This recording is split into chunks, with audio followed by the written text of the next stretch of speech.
Eclipses are only possible on the flat Earth model, which is the true Hebrew cosmology of our universe. The sun and the moon are the exact same size, and I'm going to show you in scripture. First off, I'm going to read from Enoch, and then we're going to correlate that to Isaiah as well. As he rises, so he sets, and decreases not. It's talking about the sun.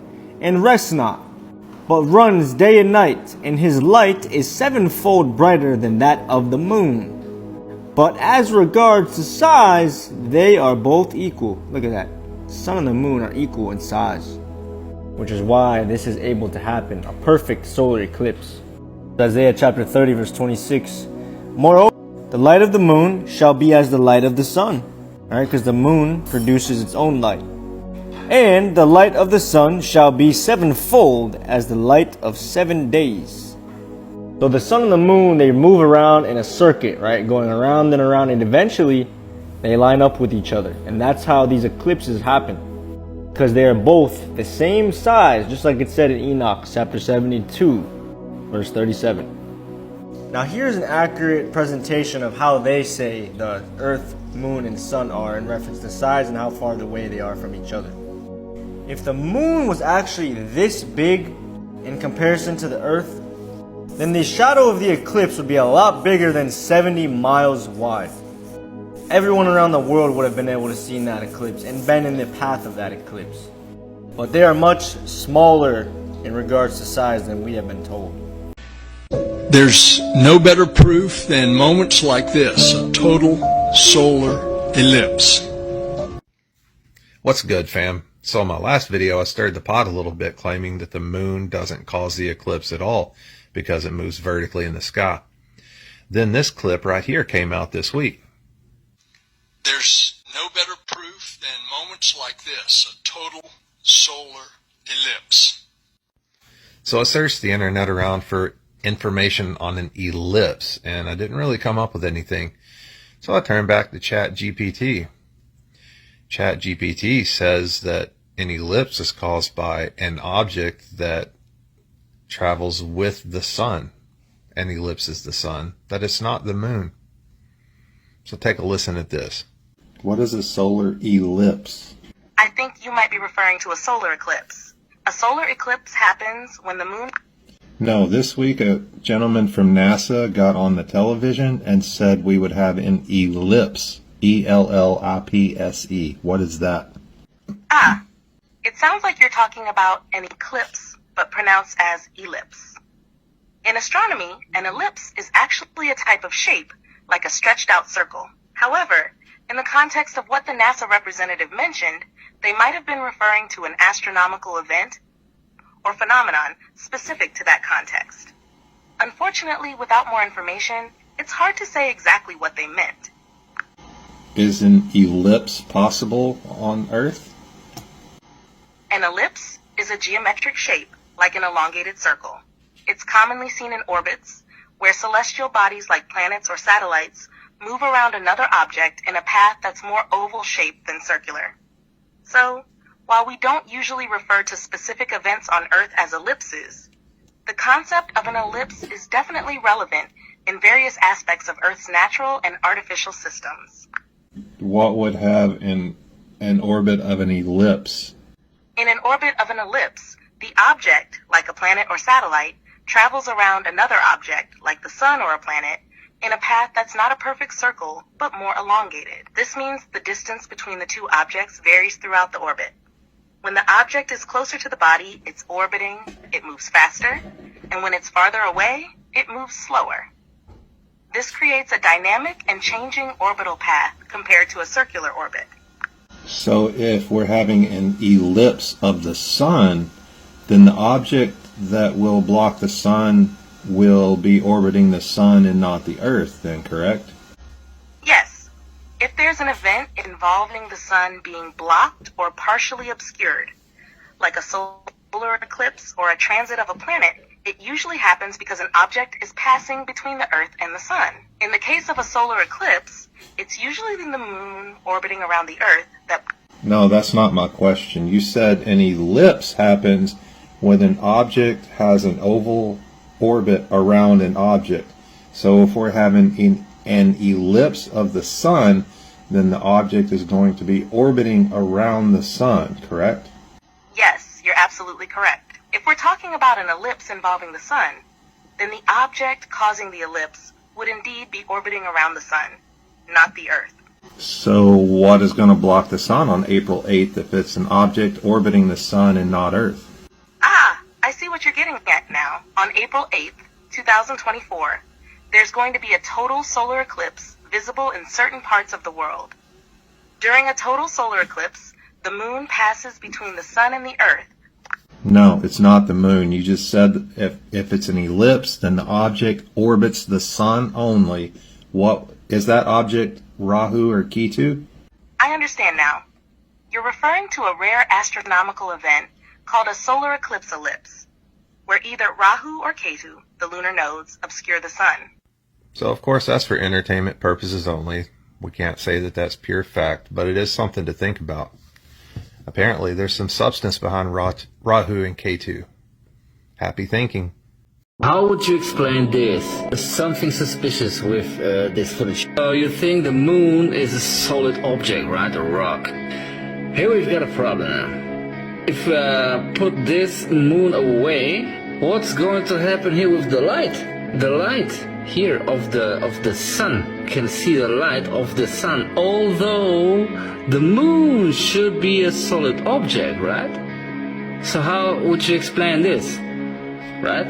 You can see here where I put this marker and when I put the sticker away, take a look what's going to happen now. Here, you see the light of the sun, but the moon is in front of the sun. So this light should not be visible if the moon is a solid object, right? Moon comes in, but you can see the whole light of the sun. The whole light of the sun. So this black object here.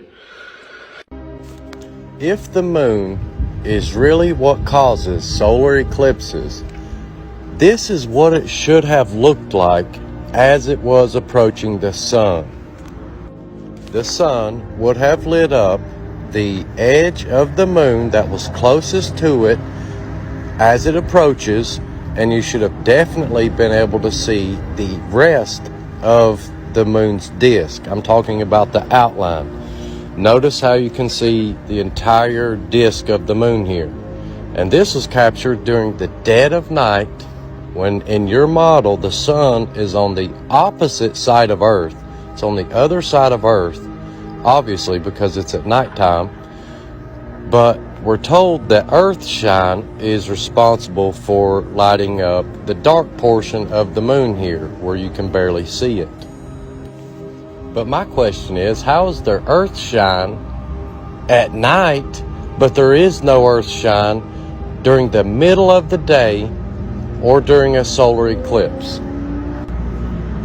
You would think at least Earthshine should have been reflecting back up onto the lunar surface enough to at least see the outline of the moon as it approaches and exits the sun. But we do not.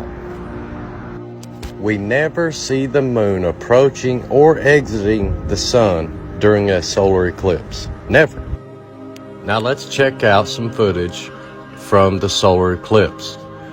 Okay, this is before totality, but again, you should see the sliver of the moon that's closest to the sun right there, partially blocking the sun. And you should also see at least the outline of the moon's disk, because the sun would be shining on the back of the moon and the light would be bouncing off of the moon, reflecting in all directions, and you would see the outline, a dark outline of the moon's disk.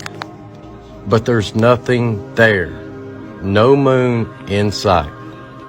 So what's causing this eclipse? It's certainly not the moon. This is why I believe in the nodes. Our ancestors called them Ketu and Rahu. And Enoch talks about portals that the sun and moon go through.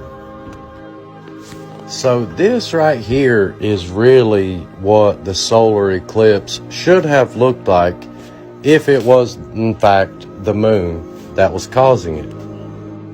But this is not a picture of a solar eclipse. This is actually a picture of a crescent moon, and the dark portion is barely visible. Now they tell us what causes this effect is a thing called earth shine.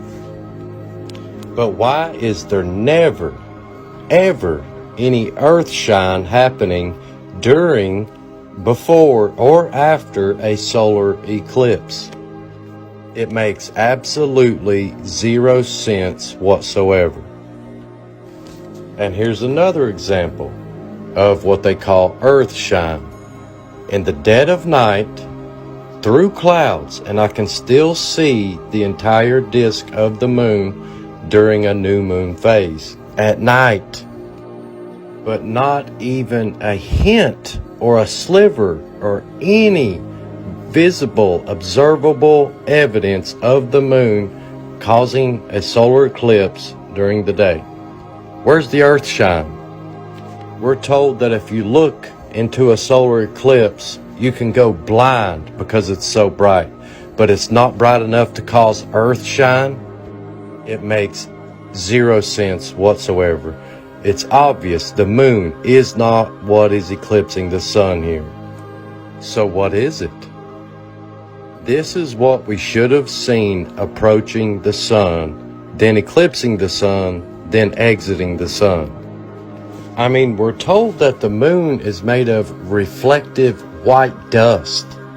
So why doesn't it reflect any sunlight during a solar eclipse? I don't believe that's the moon causing this eclipse. All I'm saying is we should be skeptical. What's wrong with this solar eclipse 2 days ago?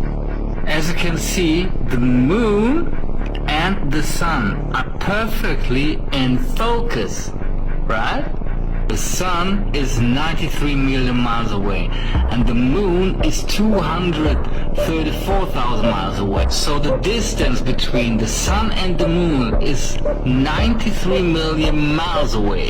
But somehow both are perfectly in focus. Now take a look what's going to happen when a bird crosses the picture. Do you see this? It is not sharp. The edges are not sharp of the bird, right? Here you can see the edges are not sharp. So this is blurred out. This is not in focus, but the sun and the moon are in focus. How is this possible? This is a perfect example of how this works. This here is in focus, right? It's sharp, the edges are sharp, but the background, it's further away. This is not sharp, right? This is not in focus. But somehow the sun and the moon are perfectly in focus, although there is a huge distance between those two objects. So this is a Pulsar's Canon of Eclipses. 1887 is the publication date. It has 8,000 eclipses computed in tabular form. My favorite part is in the back, though. We have these really cool maps of eclipse paths. And if we flip to this page is all the eclipses from 2008 to 2030. And if we look really carefully over here, we can see what this says. It says 4 in Roman numerals, which is April 8th, 2024, and there is the path for today. This book is super cool. Hard to find though, expensive.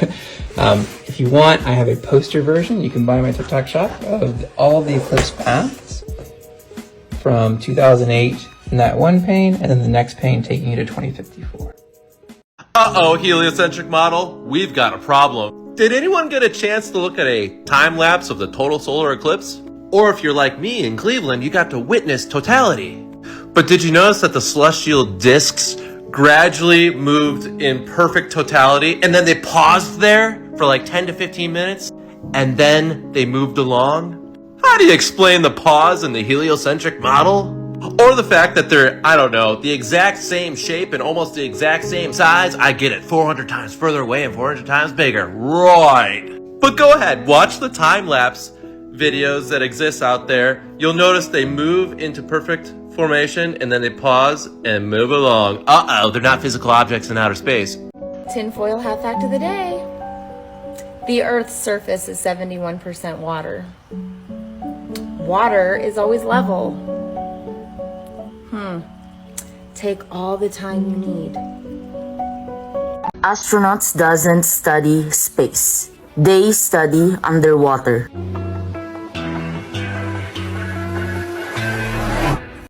So many times during spacewalks outside the International Space Station, we can see air bubbles rising up. Can you touch on how there are air bubbles in space?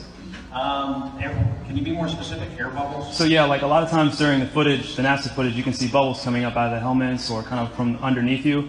How do you explain bubbles in space? Yeah, I'm not sure exactly what you're talking about. Now sometimes you get water in the helmet, and it's either from sweat or from the cooling garments. And in some of my spacewalks, I had like water in the helmet. Not like I was going to drown in the helmet, but just little bits of water probably came from sweat. Often on the outside of the space station, you'll liberate little pieces of, it's a really harsh environment out there, and the outside of the space station gets beat up pretty good.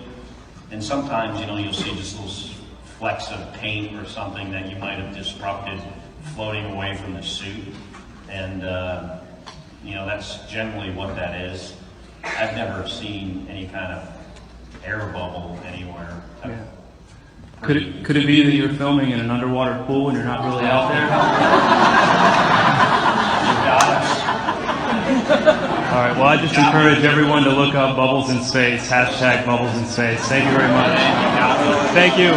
I don't think the moon landing was real at all. I think it was completely staged. It's so obvious how staged it was. There's no stars, it's real bad. And the pictures of the Mars rover are ridiculous. It was easy to fool people back then, right? But now we can see that the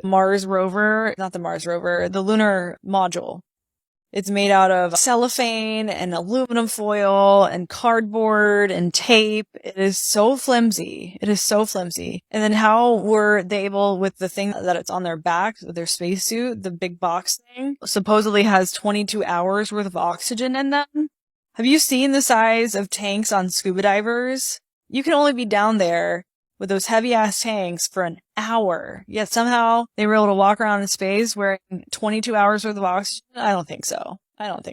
It's just all a lie. The reasons why I'm skeptical of the moon landing. Every single person who's walked on the moon was a Freemason. Freemasons make up such a tiny % of the human population, and you're telling me that only members of this secret society made it to the moon? Suspicious. First time non-Freemasons are heading to the moon, the ship doesn't make it, and that was our last attempt because it was suddenly too dangerous. When they return, you'd think that they'd be ecstatic that they just completed the most amazing feat in human history. Riddle diddle me why they look absolutely depressed. Astronauts Neil Armstrong, Michael Collins, Edwin Aldrin. Neil?